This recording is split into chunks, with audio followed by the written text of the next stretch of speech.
дар ноҳияи Мир Саид Али Ҳамадонӣ паёми пешвои миллатро кормандони тамоми соҳаҳо бо хушнудӣ тариқи оинаи нилгун тамошо карданд.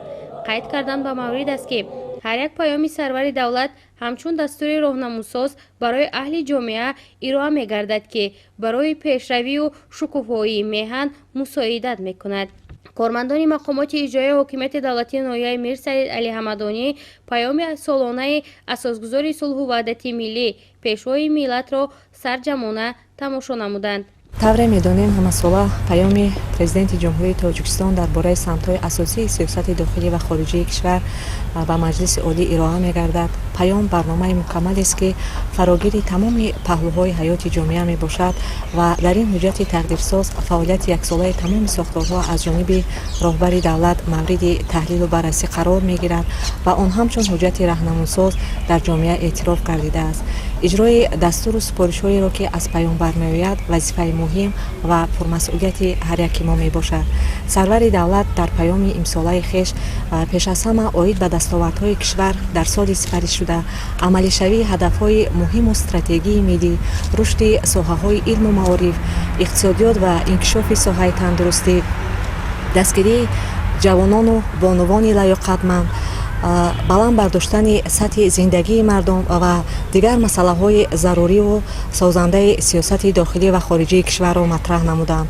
бояд гуфт, ки пешвои хиратманди миллат дар паёми навбатиашон ба соҳаи мухталифи хоҷагии халқи мамлакат таваҷҷӯҳ намуда солҳои 2022-2026-ро солҳои рушди саноат эълон намуданд.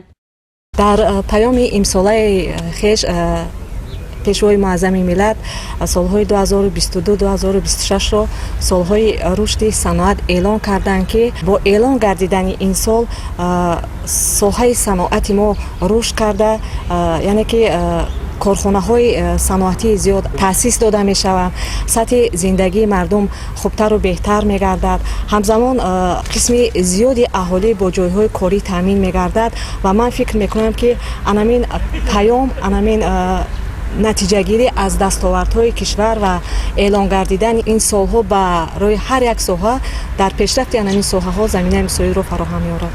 дар шабакаҳои кӯмаки аввалияи тиббию санитарии ноҳия низ табибон ҷамъ омада паёми сарвари давлатро шуниданд. табибон аз суханони президенти кишвар рӯҳи илҳоми тоза гирифта ҳадаф доранд барои хизмати содиқонаву софдилона ба сокинон расонанд. инчунин дар ин рӯз сарбозону афсарони қисми низомии сарҳадии ноҳияи ҳамадонӣ дар толори қисми низомии паёми роҳбари давлатро тариқи оинаи нилгун тамошо намуданд. баланд гардидани музди меҳнати кормандони низомӣ дар кишвар боиси рӯҳбаландии хизматчиёни ҳарбӣ гардидааст.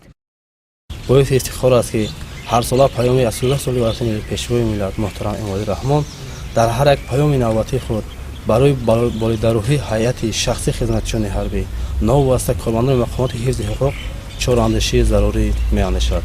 ин паёми навбатӣ фарқияти бениҳоят бузург барои хизматчиёни ҳарбӣ ҷузъу томҳои қувваҳои мусаллаҳи ҷумҳурии Тоҷикистон, соҳаи тиб, тандурустӣ ва дигар соҳаҳо ба қайд гирифта шудааст. аз ҷумла барои баланд бардоштани сатҳи зиндагии мардум чораҷӯӣ менамояд. лозим ба ёдоварист, ки дар ин ноҳия тамоми қишрҳои ҷомеа бо рӯҳу илҳоми баланд паёми навбатии пешвои миллатро тамошо намуда ҳамчун дастури рӯймизии худ барои фаъолияти оянда татбиқ хоҳанд кард.